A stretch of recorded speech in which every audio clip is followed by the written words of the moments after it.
Assalamualaikum warahmatullahi wabarakatuh. Perkenalkan, nama saya Tasya Putri Mudianingrum dari Prodi PPKN 2019. Nah, kali ini saya akan mereview sedikit materi mengenai mata kuliah metodologi penelitian pendidikan kuantitatif yang diampu oleh dosen Bapak Andre Franciscus Gultom. Kali ini saya akan mereview di materi pertemuan 12, yakni terkait teknik penyusunan proposal penelitian. Nah, oke, langsung saja teman-teman, kita langsung bahas ya pada materi ini. Di sini teman-teman sudah pada tahu belum sih ada berapa sih macam-macam penelitian itu? Ya, macam-macam penelitian ada dua, yakni penelitian kualitatif dan penelitian kuantitatif. Oke, yang pertama kita bahas dari penelitian kuantitatif terlebih dahulu ya. Penelitian kuantitatif ini mengacu pada konteks of justification yang pada dasarnya menguji teori yang berkaitan dengan masalah penelitian melalui kerangka berpikir yang dirumuskan dalam hipotesis penelitian. Hasil penelitian kuantitatif dapat digeneralisasikan. Nah, yang kedua yakni penelitian kualitatif atau naturalistik yang mengacu pada konteks of discovery, pada dasarnya mengharapkan penemuan sesuatu yang nantinya dapat diangkat menjadi hipotesis bagi penelitian selanjutnya. Nah, ini kebalikannya, hasil penelitian kualitatif tidak dapat digeneralisasikan. Untuk contoh dari penelitian kuantitatif itu seperti survei dan eksperimen. Nah, survei sendiri itu dapat berupa penelitian korelasional dan penelitian evaluatif, sedangkan eksperimen dapat berupa uji perbedaan. Sedangkan dari contoh penelitian kualitatif itu seperti penelitian kasus, yang contohnya penelitian kelas yang sifatnya hanya terbatas. Dan yang kedua contohnya yakni seperti kaji tindak. Nah, sekarang kita bahas kerangka penelitian kuantitatif. Yang pertama, judul penelitian dan bab 1 yang berisi tentang pendahuluan, di antara lain seperti latar belakang, identifikasi masalah, pembatasan masalah, perumusan masalah, tujuan umum penelitian, dan manfaat penelitian. Masuk ke dalam bab 2, landasan teori, kerangka berpikir, dan pengajuan hipotesis, berisi yang pertama deskripsi teori, penelitian yang relevan, kerangka berpikir, dan hipotesis penelitian. Untuk bab 3 sendiri, yakni metode penelitian, yaitu berisi yang pertama tujuan khusus penelitian, yang kedua waktu dan tempat penelitian, yang ketiga variabel penelitian, yang keempat metode penelitian, yang kelima teknik pengambilan sampel, yang keenam teknik pengumpulan data, dan yang ketujuh teknik pengolahan data. Masuk ke dalam bab 4, yakni hasil penelitian dan pembahasan, yaitu berisi tentang deskripsi data dari hasil penelitian, yang kedua pengujian persyaratan golongan data, dan yang ketiga pengujian hipotesis, serta yang keempat interpretasi dan pembahasan. Bab 5, yakni kesimpulan, implikasi, dan saran, itu berisi tentang kesimpulan, implikasi, dan saran, serta dilampirkan juga daftar pusaka dan lampirannya. Nah, itulah tadi kerangka penelitian kuantitatif. Sekarang kita bahas kerangka penelitian kualitatif. Sedikit berbeda ya dengan kerangka penelitian kuantitatif. Nah, yang pertama di sini adalah judul penelitian. Dalam bab 1 berisi dengan pendahuluan yang berisi tentang latar belakang masalah dan alasan permasalahan. Yang kedua, perumusan masalah. Yang ketiga, tujuan penelitian. Dan yang keempat, manfaat dari penelitian. Sedangkan awal, yang kedua, strategi dan teknik penelitian. Yang ketiga, pengumpulan dan penentuan data. Dan yang keempat, analisis data serta logika dan jadwal. Sedangkan bab 4 yakni rencana pemeriksaan keabsahan data, itu berisi tentang triangulasi dan audit trial. Untuk bab 5 dari kerangka penelitian kualitatif ini, yakni hasil penelitian yang berisi tentang yang pertama deskripsi data, Yang kedua, analisis dan interpretasi data.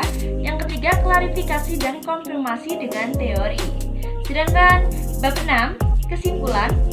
Dan yang ketujuh, daftar pusaka serta lampiran. Jadi, proposal penelitian ini berisi yang pertama dari latar belakang masalah, yang kedua identifikasi masalah, yang ketiga batasan masalah, yang keempat rumusan masalah, yang kelima tujuan, yang keenam kegunaan hasil, yang ketujuh tinjauan pustaka, yang kedelapan metode penelitian, dan yang kesembilan jadwal penelitian. Itulah isi dari proposal penelitian pendidikan kuantitatif dan kualitatif. Nah, sekarang kita urai latar belakang masalah ini berisi tentang apa aja sih?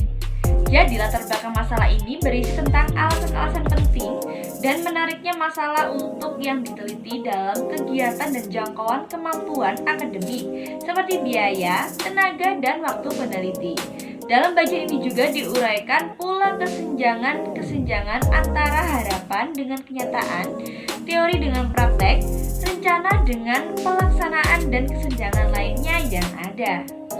Sedangkan dengan identifikasi masalah, itu berisi tentang uraian tentang berbagai masalah yang ditemukan yang relevan dengan topik penelitian. Masalah tersebut diuraikan dan dipilah-pilah menjadi masalah yang lebih kecil dan dipilih yang paling penting untuk diteliti.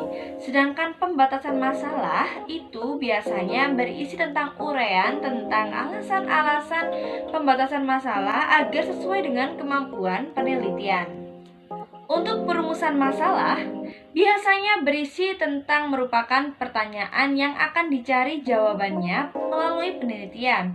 Masalah yang dirumuskan secara spesifik tidak boleh terlalu luas, terlalu banyak, atau sudah diteliti orang lain. Perumusan masalah dinyatakan dengan kalimat tanya. Sedangkan tujuan penelitian ini biasanya berisi tentang uraian yang menunjukkan usaha untuk menemukan jawaban masalah penelitian.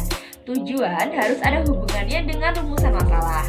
Tujuan tersebut juga penelitian dinyatakan dengan kalimat yang deklaratif. Sedangkan kegunaan penelitian biasanya berisi tentang uraian kegunaan penelitian bagi masyarakat dan pengembangan ilmu tersebut. Dan yang terakhir, kajian pustaka. Kajian pustaka ini biasanya berisi tentang uraian pembahasan hasil penelitian terdahulu yang relevan. Uraian ini merupakan kajian yang induktif, bersumber pada hasil penelitian seperti yang disertai tesis, skripsi, jurnal, dan prosiding. Dan yang kedua, uraian tentang konsep-konsep teori yang digunakan merupakan kajian deduktif yang bersumber pada buku-buku teks dan ensiklopedia. Nah, itulah tadi beberapa review sedikit materi tentang pertemuan 12 mengenai mata kuliah metodologi penelitian pendidikan kuantitatif. Nah, di sini sekarang saya akan mereview sedikit juga tentang proposal yang telah saya buat, yakni dengan judul Pengaruh Minat Belajar Siswa Terhadap Hasil Belajar PPKN di SMPN 2 Singosari pada kelas 7 SMP. Yakni dengan rumusan masalah yang pertama, apakah minat belajar berpengaruh terhadap hasil belajar PPKN siswa? Yang kedua, apakah aktivitas belajar berpengaruh terhadap hasil belajar PPKN pada siswa? Dan yang ketiga, apakah minat belajar dan aktivitas belajar berpengaruh terhadap belajar siswa?